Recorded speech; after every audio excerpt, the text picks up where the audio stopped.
കറക്കതാ ഒരു പ്രശ്നമില്ല, കണ്ടില്ലേ? കറക്കാൻ ഒരു പ്രശ്നവുമില്ല, അത് ആർക്ക് വേണമെങ്കിലും കറക്കാം. Okay okay. ഈ പശു ലേശം ക്ഷീണിച്ചിട്ടുണ്ട്, മൂന്നാമത്തെ പ്രസവമാണ്. ഇപ്പൊ പ്രസവം കഴിഞ്ഞതാണ്? പ്രസവം കഴിഞ്ഞതാ, കറവയുള്ളതാണ്.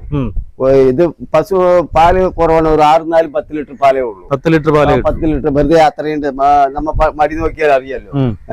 മാട് മൂന്നാമത്തെ ഈറ്റാണ്, കുട്ടി മൂരിക്കുട്ടി. അപ്പൊ ഒരു ചെറുകിട പാർട്ടികൾക്ക് ഈ പശു ഒരു വീട്ടുകാർക്ക് പറ്റിയ പശുവാ, വീട്ടാവശ്യത്തിന് പറ്റിയ പശുവാണ്. പറ്റിയ പശുവാണ്. വില വളരെ കുറവായിട്ട് മേടിക്കാൻ പറ്റും. ക്ഷീണിച്ചിട്ടുണ്ട്, കൊണ്ടുപോയി നോക്കി നേരെയാക്കിയ പശു നേരെയാവും. എച്ചപ്പ് ക്രോസാ, കുട്ടി മൂരിക്കുട്ടിയാണ്. ഒരു മാന്യമായ വിലക്ക് നമുക്ക് മേടിച്ചു കൊടുക്കാം. വലിയ വിലയൊന്നും കാണാം, ഇതിന് വലിയ വിലയൊന്നും കാണത്തില്ലല്ലോ.